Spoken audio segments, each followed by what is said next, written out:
Em nome de Deus, o clemente, o misericordioso. Luz, paz e conhecimento para todo o Brasil. Conheça o Islã. Assalamu alaikum wa rahmatullahi wa barakatuh. Que a paz e a bênção de Deus estejam convosco. Começa agora mais um Conheçam o Islã, um programa cheio de entrevistas, minisséries, filmes, documentários, tudo isso para você conhecer um pouco melhor da verdadeira face do Islã. Qualquer dúvida, sugestão ou pergunta, envie um e-mail para fib.conheçaoislam@hotmail.com. Assalamu alaikum, que a paz de Deus esteja convosco. Deus sabe mais. Allahu A'lam. A Sura da Envolvente.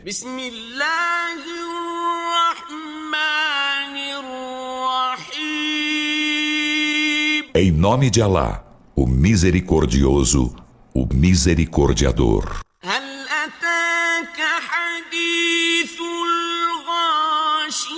Chegou-te o relato da envolvente?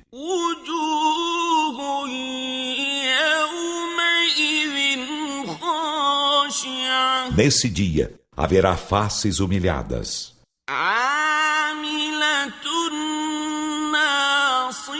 preocupadas, fatigadas.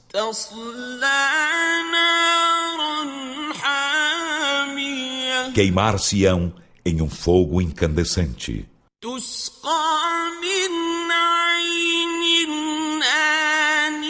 Dar-se-lhes-á de beber de escaldante fonte.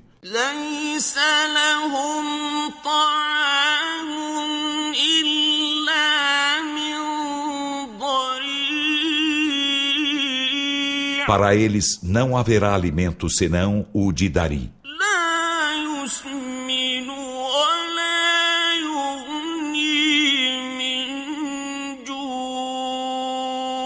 que não engorda e de nada vale contra a fome.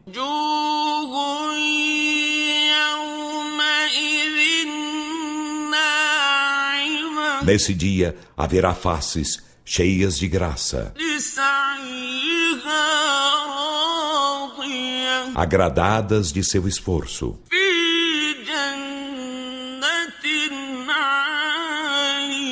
Estarão em um alto jardim.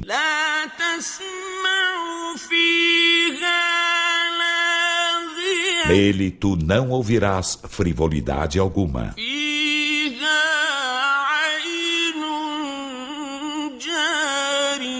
Nele haverá uma fonte corrente.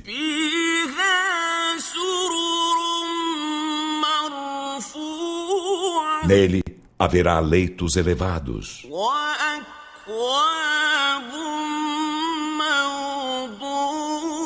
e copos dispostos e almofadas enfileiradas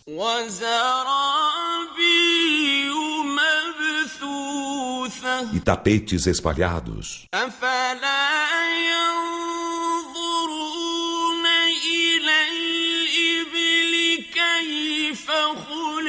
E não olham eles aos camelos como foram criados?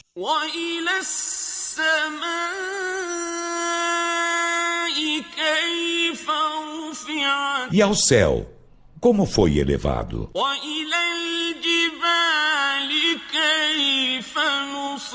E as montanhas, como foram armadas?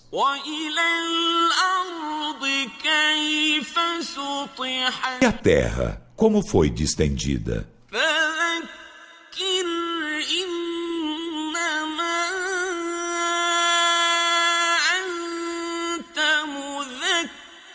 Então lembra-lhes o Alcorão. És apenas lembrador.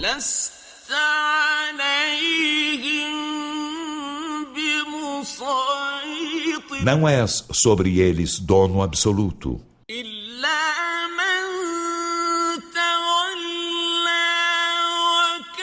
Mas a quem volta as costas e renega a fé,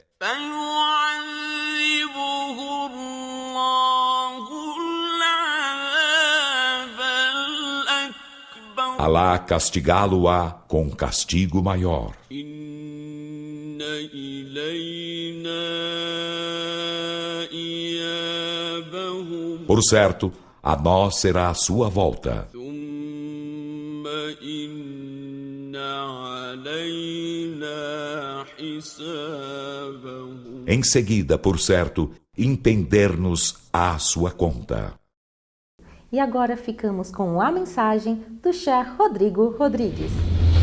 Bismillahirrahmanirrahim. Vamos dar continuidade então às nossas aulas semanais aqui na Liga da Juventude Islâmica Mesquita do Paris. E agora com o programa Conheça o Islã, Deus sabe mais. Estávamos falando sobre revelação.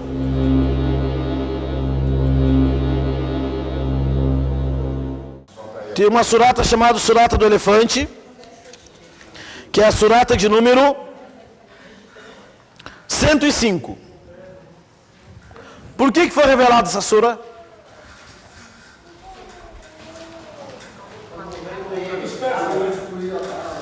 Que o pessoal queria que isso acaba, mas o Alcorão, o versículo foi revelado por causa disto? Ou o versículo foi revelado falando disso ao profeta? Duas coisas diferentes. O Alcorão, essa sura inteira, foi revelada por causa desse evento. Que evento que é? Os árabes tinham a Kaaba como principal símbolo de veneração, construída por Abraão. Abraha, um rei etíope que dominou o Iêmen, o sul da Arábia, disse: nós vamos dominar os árabes. Falaram: não tem como dominar os árabes, sendo que o centro religioso e peregrinação deles fica em Meca. O que eu tenho que fazer? Construir uma Kaaba aí no Iêmen. Mas para construir uma Kaaba no Iêmen, depois tem que destruir a Kaaba dos árabes e construir a tua. Um beduíno, esse Abra construiu uma Kaaba no Iêmen, igual a Kaaba de Meca. Um beduíno ficou irritado, entrou lá dentro da Kaaba e fez as necessidades dentro da Kaaba do cara do Iêmen. Para humilhar aqui, pegou, espalhou na parede, tudo, halas. Daí o Abraha ficou irado, preparou um exército com um elefante para destruir a Kaaba dos árabes. E Deus mandou os pássaros, levando no bico umas pedrinhas do tamanho de barro, e atacou neles e destruiu aquele exército. Essa história aconteceu no ano que o profeta Muhammad nasceu. Por isso que é chamado o ano do elefante, foi revelado essa sura. Agora, essa sura foi revelada ao profeta Muhammad por causa deste evento, ou foi revelado a história deste evento ao profeta Muhammad depois? A história do evento. Isso, porque o profeta nem tinha nascido. Não. Então existe uma ciência, a história da revelação. Por que foi revelado? Qual é o contexto histórico? É fantástico. Nós podemos estudar isso futuramente. Bom, vamos pular para o outro assunto. Está claro como o Corão desceu? Beleza. Eu pergunto e nem dou tempo para vocês responderem se entenderam ou não. Tá? Como o Corão foi compilado? Falamos que o profeta recebia, decorava. E quem é que fez o profeta decorar? O Corão diz que foi Deus. Tá? E como que ele ditava, falava ao Corão, recitava ao Corão, as pessoas decoravam. Quem não decorava, anotava, mas era costume dos árabes. Existe um estudo que diz quantos árabes sabiam ler e escrever na época do profeta Muhammad. Uma pergunta dessas, uma pergunta desse tipo, significa que não ler e não escrever é algo normal. Imagina alguém fala assim: quantas pessoas no Brasil têm a conta? Quantas pessoas no Brasil têm acesso ao Google? Pô, todo mundo. Mas se dizer quantas pessoas em Meca, na Arábia, sabiam ler e escrever? Dizem que eram 22. 22 pessoas em Meca sabiam escrever. E na redondeza. Por que não sabiam escrever? Não era costume dos árabes. Não tinham papel, caneta Bic, não tinha essas coisas lá. Não tinha. material. E também a história poética dos árabes. Não vai aqui na Praça da Sé, não tem Cláudio Repentista? Se vem um repentista que faz aquela trovada mais linda. Porque são meio desbocados, né? Mas tudo bem. Mas faz aquela rima tão bem feita e pergunta para ele, onde é que você leu isso? Ele fala, eu não sei ler. Muito menos escrever. E o outro, o cara lê. Qual deles tem mais valor na sociedade? O cara que não sabe ler e escrever. Pega o menino, faz conta de matemática, sabe de tudo, aritmética, tudo. Você estudou aonde? Não estudei em lugar nenhum. Fui catando o livro aqui e ali, aprendi sozinho. E o outro estudou lá no Mackenzie, sei lá. Então, para os árabes, que a poesia era predominante, era o valor deles, era desvantagem para eles alguém saber ler e escrever. Eu decoro tudo. E os árabes é conhecido pela memória. Tentaram fazer isso comigo lá no Líbano. Eles acharam que eu ia ficar louco, quem ficou louco foram eles. Sei lá, tem gente que pensa diferente, mas eles queriam para mim aprender árabe, eu tinha que decorar primeiro um livro de 1000 versos da gramática do idioma árabe, chamada Alfiya ibn Malik. 1000 versos. Esqueci. Decorar 1000 versos da gramática, análise sintática em poesia. Falei, vocês estão... Cara, vocês estão zoados, meu. Vocês querem me zoar. Eu quero aprender árabe. Não, primeiro tem que decorar uma poesia de 1000 versos. Vou ficar louco daí, vou ficar... as ideias. O cara chega do Brasil, o cara aprende árabe. Não, decora 1000 versos. Mas eles estavam certos. Eles que estavam certos. Quem decora isso não esquece de idioma árabe, claro, nunca mais. Né? Nunca mais. Eu vou ficar doido. Decora. Ou escolhe quem é. Bom, os árabes, até hoje tem isso. De memória. E tem uma região dos países árabes, na Mauritânia, um país chamado Shanqit, uma região que é fantástico. Tu vê os caras falando, tu vê esse cara tá possuído. Eles leem, decoram o livro. Decoram um livro, poesia, livros em poesia. Pega a história do profeta Muhammad, eles fazem uma poesia que rima com M, ou com N, ou com S. Tem um sábio do Islã, um sírio, que morreu no século VII, chamado Ibn Qayyim. Ele escreveu um livro chamado Nuniyya, que é mais de 5.000 versos, que ele explica o Islã, o paraíso, o inferno, o Corão. Fala tudo do Islã em 5.000 versos e todos terminam com an. Todos terminam com an. Tudo rimado. Esse é o benefício de não ter Facebook naquela época. Se tivesse Facebook naquela época, não ia chegar a decorar tudo. Então os árabes não decoravam. Eles decoravam, não precisavam anotar. Então o profeta editava, eles decoravam, e quem não conseguia decorar, anotava. Então, por exemplo, falava 20, das 20 suratas do Alcorão, 21, você decorou 10, mas anotou 10. Das 20, você decorou 20. Das 20, você anotou 20. Então, o Alcorão, as pessoas recebiam o Alcorão dessa forma. O profeta editava, ou às vezes não diretamente, chegava alguém, olha, o profeta Muhammad falou isso. Repete para mim. Ficar repetindo até decorar, valeu.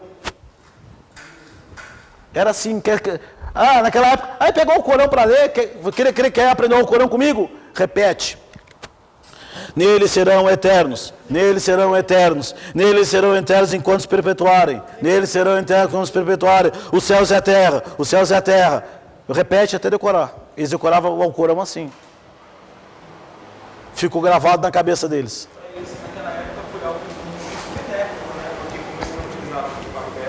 Isto. É algo que repete até hoje, porque se você comparar a quantidade de pessoas que tem o Alcorão decorado. Pois é. Isso que tu falaste é um dos milagres do Alcorão. Que nem outro livro é decorado. E não se decora o Alcorão do jeito que você quer, o que eu quero. Tem umas regras de pronúncia. É como você falar assim. Tem pronúncias que devem recitar o Alcorão daquela forma exatamente. O pessoal fala, brasileiro. é difícil ler o Corão perfeitamente, porque nós temos um problema na língua. Nós falamos Malik Yawmiddin, não é? É Malik Yawmiddin. Daí você fica lá, Malik Yawmiddin. Então fala, Malik Yawmiddin, Din. Tá, mas é a mesma coisa, mas foi recitado assim, de Muhammad até hoje. Veio você, quer mudar? Seria o mesmo, eu falar para você, está gravando. Quem não aprende a regra da leitura do Corão, está lendo o Corão em árabe assim, está gravando.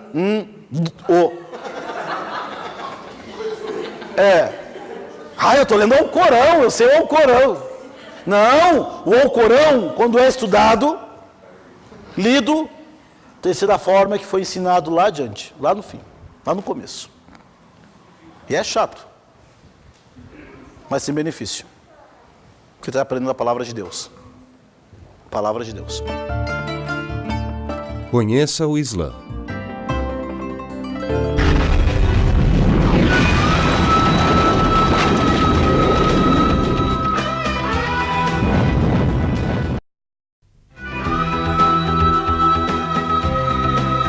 O teto protegido.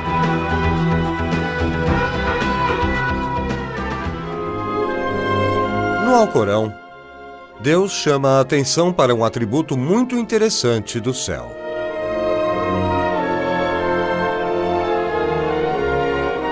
E fizemos o céu como abóboda bem protegida, e apesar disso, desdenham os seus sinais.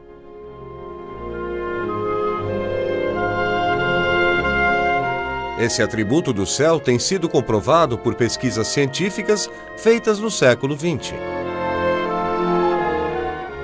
A atmosfera que circunda a Terra desempenha funções cruciais para a continuidade da vida, destruindo meteoros grandes e pequenos conforme se aproximam da Terra, impedindo também que coisas caiam na Terra e causem danos a seres vivos.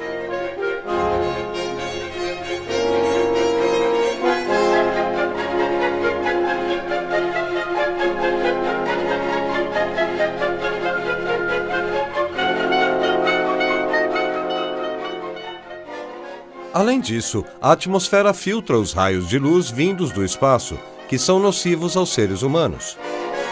É interessante o fato que a atmosfera permite que raios não nocivos e úteis, como luz visível, luz próxima do ultravioleta e ondas de rádio, passem por ele. Toda essa radiação é vital para a vida. Raios próximos do ultravioleta, que são parcialmente liberados pela atmosfera, são muito importantes para a fotossíntese das plantas e para a sobrevivência de todos os seres vivos. A maioria dos raios ultravioleta intensos emitidos pelo Sol são filtrados pela camada de ozônio da atmosfera, e apenas uma parte limitada e essencial do espectro ultravioleta alcança a Terra.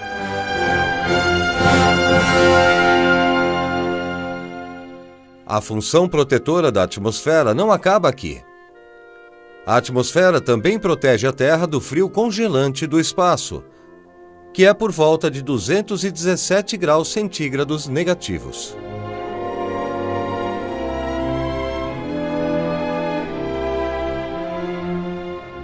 Não é apenas a atmosfera que protege a Terra de efeitos nocivos.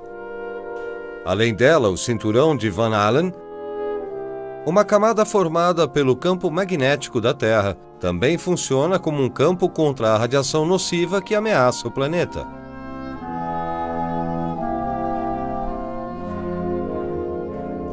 Essa radiação constantemente emitida pelo Sol e outras estrelas é mortal para a vida. Se o cinturão de Van Allen não existisse, a enorme explosão de energia dos raios solares que saem frequentemente do Sol destruiria toda a vida na Terra.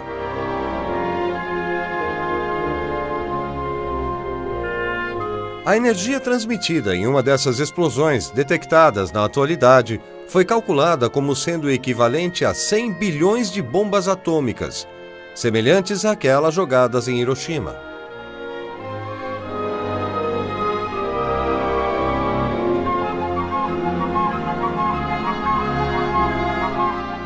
58 horas depois da explosão, foi observado que as agulhas magnéticas das bússolas apresentaram um movimento incomum.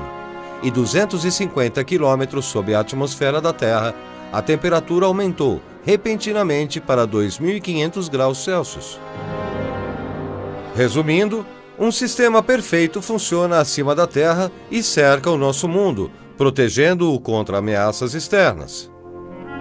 A ciência tomou conhecimento disso recentemente, mas há séculos fomos informados no Alcorão sobre a atmosfera do mundo, que funcionava como um escudo protetor.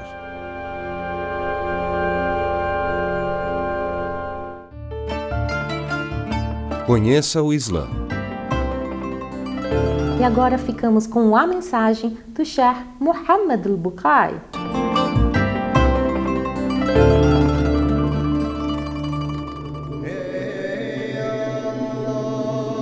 Só com olhos apenas menosprezar as pessoas, humilhar as pessoas com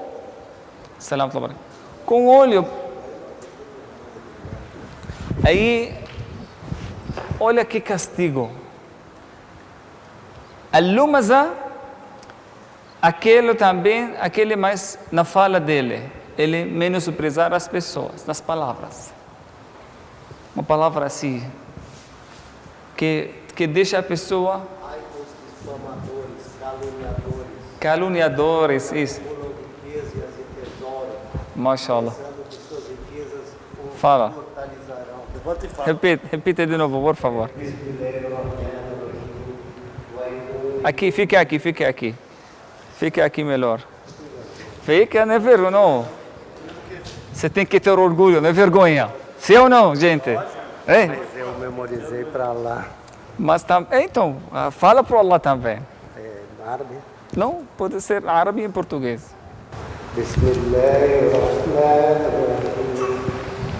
Wailun likulli hamazatin lumaza allazi jama'a malan wa adada yasabu anna malahu akzata hawla lilbazana fi ultama wa ma'adaka ma'utama narulahim kada awla litarihu falabdafida minaka alaihim ushada fi amazin mumadada. MashaAllah, takbir, Allahu Akbar, MashaAllah. Em nome de Allah, clemente e misericordioso, ai de todo difamador, caluniador, que acumula riquezas e tesouros, pensando que suas riquezas o imortalizarão. Sem dúvida que ele será precipitado naquilo que o consumirá. E o que lhe fará entender que aquilo que o consumirá é o fogo de Allah aceso que salta por cima dos corações. Em verdade, isso será desfechado entre eles em colunas estendidas. MashaAllah, takbir, MashaAllah. Então, irmãos, difamadores e caluniadores. Mas não sou a tradução mais ou menos precisa um pouco aperfeiçoar, que a lumaza, aquele movimento que a pessoa faz no olho para defamar ou para caluniar uma pessoa, para menosprezar uma pessoa. Aí fica desdenhar. Então esse ato, olha que uma coisa talvez a pessoa faz sem saber, mas mesmo assim, aí a religião não aceita. Imagina que a pessoa ela lê essa surata e vê que esse castigo doloroso para essa pessoa e acredita em Deus no dia do final. Vai fazer isso? Nunca vai fazer isso. Porque ele sabe a grandeza e o valor daquilo que está falando. Allah subhanahu wa ta'ala diz: Amma yatasa'alun.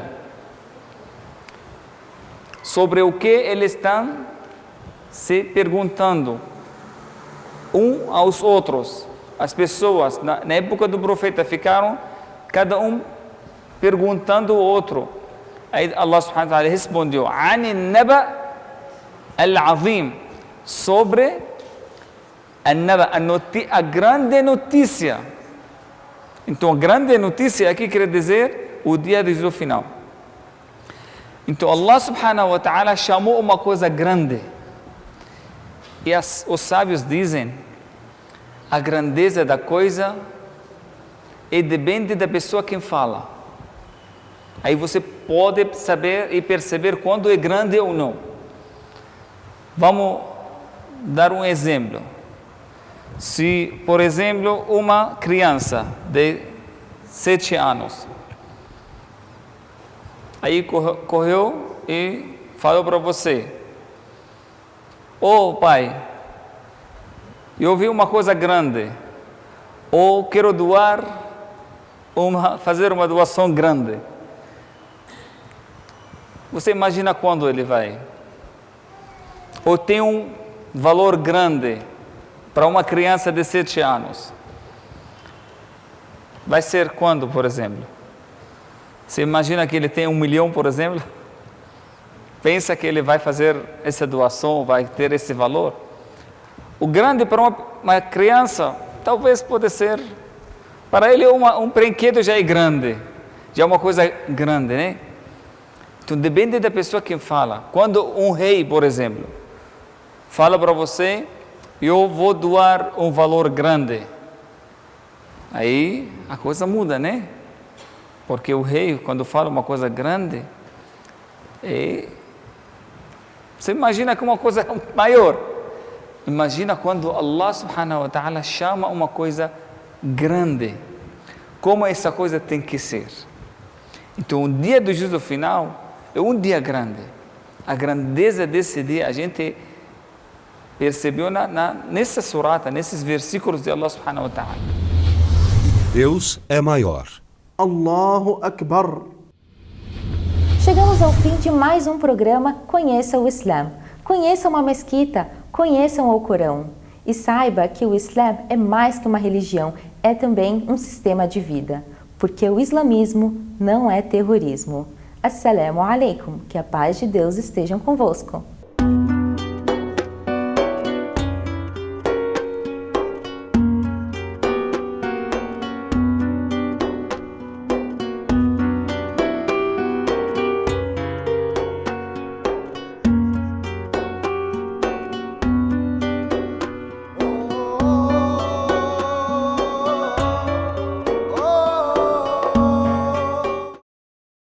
Deus sabe mais. Allahu A'lam.